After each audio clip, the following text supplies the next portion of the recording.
so my argument today is that Jesus was a historical figure.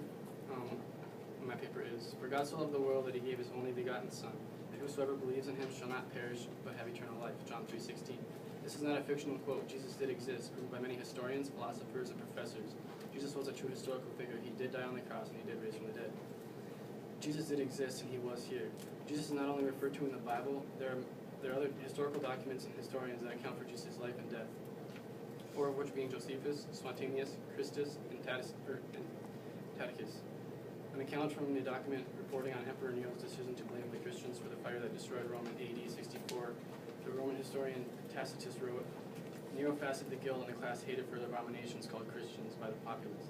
Christus, from whom the name had its origin, suffered extreme penalty during the reign of Tiberius at the hands of Pontius Pilate. The most mischievous superstition, thus checked for the moment, again broke out not only in Judea, the first source of evil, but even in Rome." This account of Jesus by the Roman historian who opposed him greatly, yet he still chose to write about him in his historical records of emperors and their lives. Also, there are eyewitness accounts of Jesus and biographies written by Matthew, Mark, Luke, and John in the New Testament Gospels.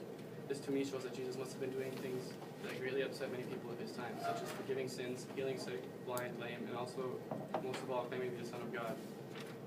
If these things were not so, then why would they write about Jesus at all? Why would someone of their reputation take the time out of their day to write about a man who was insignificant? Jesus also fulfilled 48 of the Messianic prophecies. Peter Stoner, an associate professor of physics and mathematics at Shelton College, had his students do a study on the probability of any man throughout history fulfilling 8 of the 48 Messianic prophecies. They concluded that the chances are 1 in 10 to the 28th power. This number written out is 10 octillion. These are some stunning numbers, and they lend truth to the claims about Jesus, and numbers don't lie. They show that it is mathematically virtually impossible for even 8 of these prophecies to be fulfilled by mere man. Jesus is the only one who was able to. Jesus is the climax of the movement. He is the climax of salvation history. He is the one who brings it to fulfillment. Jesus did die on the cross. Kings and emperors of this time had scribes that documented important events and details throughout their reign. Jewish historians and religious leaders also took great care to record the important facts and details of Jewish culture at that time, one of these being Josephus. Josephus was also not a believer or a follower of Christ. His writings in the Testimonium Flavianum tell us about Jesus being crucified and raising again 3 days later. It declares about this time lived Jesus, a wise man, if one indeed ought to call him a man, for he wrote surprising feats.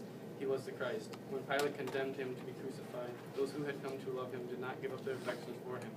On the third day he appeared, restored to life, and the tribe of Christians has not disappeared. Even before Jesus was born, prophets wrote about the way the Messiah would die, and this was by hundreds of years. Michael Reidlink gives these quotes from the Bible as an example. Psalm 22 gives a poetic picture by David written in the first person of what the Messiah would be like in his suffering. And one of those things he says is that they will pierce my hands and my feet.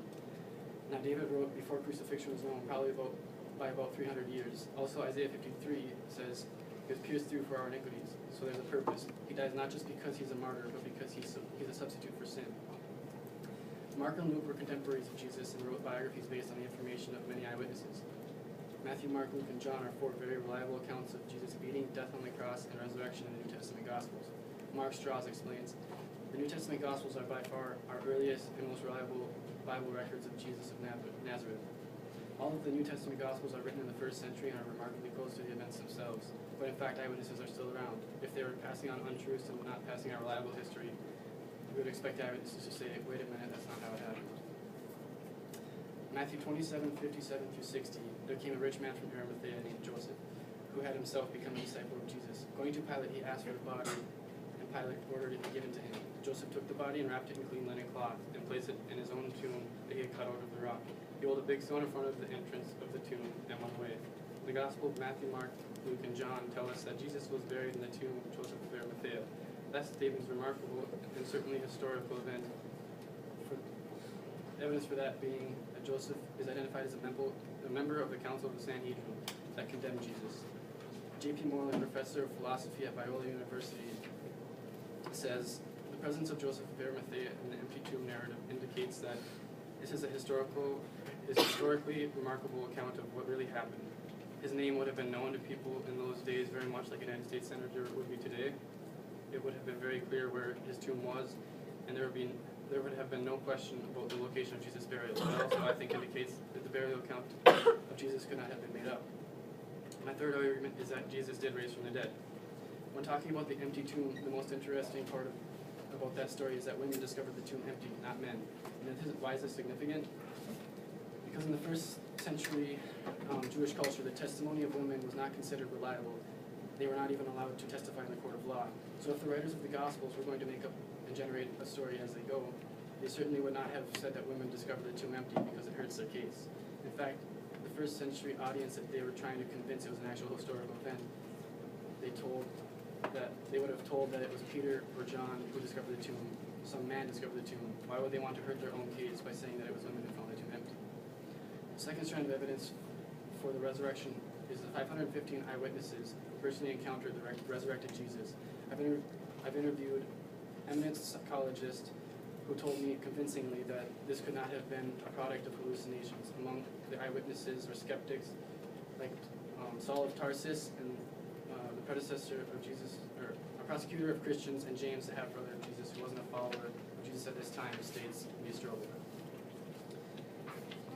Lee Strobel's video of the case for Christ states that many skeptics propose that Jesus merely fainted on the cross